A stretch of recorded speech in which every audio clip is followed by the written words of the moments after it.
کہ माँ बाप जब तक जिंदा रहते हैं तो बेटे से कोई तकलीफ मिली, बहू से कोई तकलीफ मिली, इस तकलीफ को ये एक दूसरे से बयान करके अपनी तकलीफ और अपना गम हल्का कर लेते हैं। लेकिन अगर इन दोनों में से कोई एक इस दुनिया से चला जाए, बाप चला गया सिर्फ माँ है, माँ चली जाए सिर्फ बूढ़ा बाप है, और बेटे की तरफ से कोई तकलीफ आए, बहू की तरफ से कोई तकलीफ आए, तो वो अपना गम किससे बयान करे? उसका साथी तो है नहीं, उसका साथी तो इस दुनिया से चला गया है। वो अपना गम बयान करे तो किससे करे? अपने गम को बयान करके अपने दुख को हल्का कैसे करे? उसका साथी तो है नहीं। लिहाजा दोनों अगर मौजूद हूं, मां बाप दोनों और बूढ़े हो, तो दोनों तुम्हारे हुस्न सलूक के मुस्तहिक हैं। और अगर इन दोनों में से कोई एक इस दुनिया से चला जाए, मां या बाप, तो तुम्हारे हुस्न सलूक के सबसे ज्यादा मुस्तहिक ये है।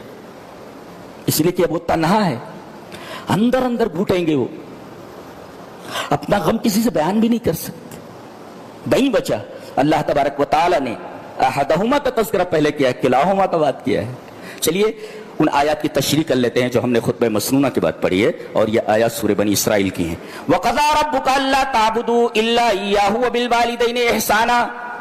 तेरे रब ने ये हुक्म दिया है, ये फैसला कर लिया है, क्या? कि अल्लाह के अलावा किसी की इबादत ना करो। पता ये चला कि सबसे पहला हक, सबसे मुकद्दम हक अल्लाह का हक है, और अल्लाह का सबसे बड़ा हक यह है कि आदमी अल्लाह के साथ किसी को शरीक न करे, सिर्फ उसी की इबादत करे। वबिल वालिदैनि इहसाना, ये देखिए माँ बाप के साथ हुस्न सलूक की अहमियत इतनी है कि अल्लाह तबारक व तआला ने अपनी तौहीद के बाद माँ बाप के साथ हुस्न सलूक को बयान फरमाया, जिससे माँ बाप के साथ हुस्न सलूक करने की अहमियत और उसकी कदर कीमत मालूम होती है। अल्लाह ने अपनी तौहीद के बाद जिक्र फरमाया है कि मेरे हुकूक में सबसे पहला हक यह है कि मेरे साथ किसी को शरीक न किया जाए, और बंदों में सबसे ज्यादा हक अगर किसी का है तो मां बाप का है। फिर आगे तशरीह फरमाई गई, इम्मा यबलुगन्ना इंदकल किबरा अहदुहुमा औ किलाहुमा, इनमें से एक बुढ़ापे को पहुंच जाए, औ किलाहुमा, या दोनों पहुंच जाए। आपने कुरान हकीम का फलसफा देखा है? पहले कहा गया एक मिल जाए, है? क्या कहना चाहिए था? दो ही रहते ना पहले, बाद में एक होते हैं जी। पहले दो रहते हैं ना मां बाप, उनमें से कोई एक इस दुनिया से चला जाता है तब एक होता है। तो तरतीब क्या होनी चाहिए? दोनों मिल जाएं, या उन दोनों में से एक मिल जाए, ऐसा नहीं कहा, बल्कि उन दोनों में से एक बुढ़ापे को पहुंच जाए, या दोनों बुढ़ापे को पहुंच जाए। देखो एक का तस्करा पहले किया है, यह बताने के लिए कि मां बाप जब तक जिंदा रहते हैं तो बेटे से कोई तकलीफ मिली, बहू से कोई तकलीफ मिली, तो इस तकलीफ को ये एक दूसरे से बयान करके अपनी तकलीफ और अपना गम हल्का कर लेते हैं। लेकिन अगर इन दोनों में से कोई एक इस दुनिया से चला जाए, बाप चला गया सिर्फ मां है, मां चली जाए सिर्फ बूढ़ा बाप है, और बेटे की तरफ से कोई तकलीफ आए, बहू की तरफ से कोई तकलीफ आए, तो वो अपना गम किससे बयान करे? उसका साथी तो है नहीं, उसका साथी तो इस दुनिया से चला गया है।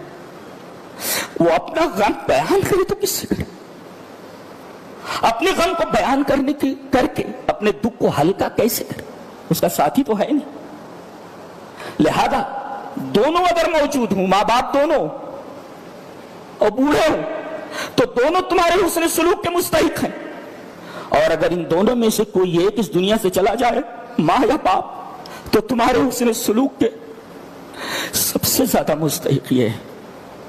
इसलिए कि वो तन्हा है, अंदर अंदर घुटेंगे, वो अपना गम किसी से बयान भी नहीं कर सकते। नहीं बचा, अल्लाह तबारक व तआला ने अहदहुमा का तज़किरा पहले किया है, किलाहुमा का बात किया है।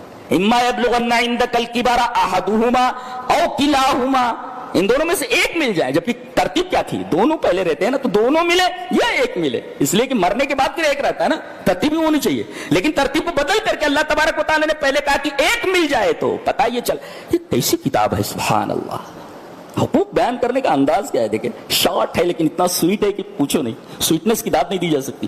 وَقَضَىٰ رَبُّكَ أَلَّا تَعْبُدُوا إِلَّا إِيَّاهُ وَبِالْوَالِدَيْنِ إِحْسَانًا إِمَّا يَبْلُغَنَّ عِندَكَ الْكِبَرَ أَحَدُهُمَا أَوْ كِلَاهُمَا فَلَا تَقُل لَّهُمَا أُفٍّ.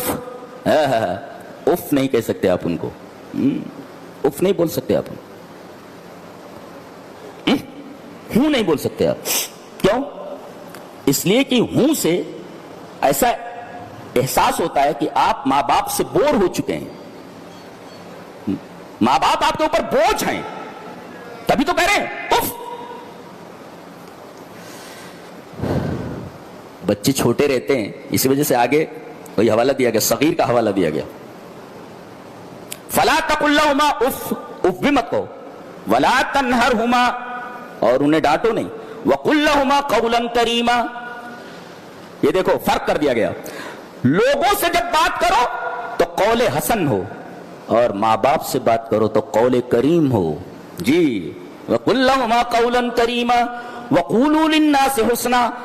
لوگوں سے بات کرو تو قول حسن ہو, اور ماں باپ سے بات کرو تو قول کریم ہو. دونوں میں فرق کیا ہے؟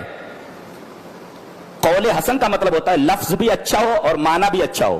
جی, چاہے غیر مسلم سے بات کریں چاہے مسلم سے بات کریں, ایسی بات کریں کہ آدمی کا دل خوش ہو جائے, لفظ بھی اچھا اور معنی بھی اچھا ہو. کبھی کبھی ایسا ہوتا ہے کہ معنی اچھا ہوتا ہے مگر لفظ اچھا نہیں ہوتا ہے, اس وجہ سے اس کو قول سدید کہتے ہیں. جیسے کہا جائے کسی بوڑھی عورت کو کہا جائے اماں آپ کو کیا تکلیف ہے, یہ ٹھیک ہے, یہ قول سدید ہے. اور اے میرے ابا کی بیوی, یہ دیکھیں حقیقت ہے, یہ حقیقت ہے. ماں کس کو بولتے ہیں؟ باپ کی بیوی کو بولتے ہیں. وہ چپل اٹھا لے گی وہ کہ میں تیرے باپ کی بیوی ہوں کیا. دیکھو ماں کہنے پر اسے کوئی اعتراض نہیں, لیکن آپ نے کہا کہ اے میرے باپ کی بیوی, یہ قول سدید نہیں ہے. بات بالکل حق ہے لیکن یہ قول سدید نہیں ہے, سیدھی بات نہیں ہے یہ. تو ایک بات ہوتی ہے کہ لفظ اچھا نہیں ہوتا, معنی اچھا ہوتا ہے. اے ماں اور اے میرے باپ کی بیوی, دونوں میں فرق ہے. ایک قول ہے اور ایک قول سدید ہے, اور ایک قول حسن ہے, معنی اچھا ہو اور لفظ بھی اچھا ہو.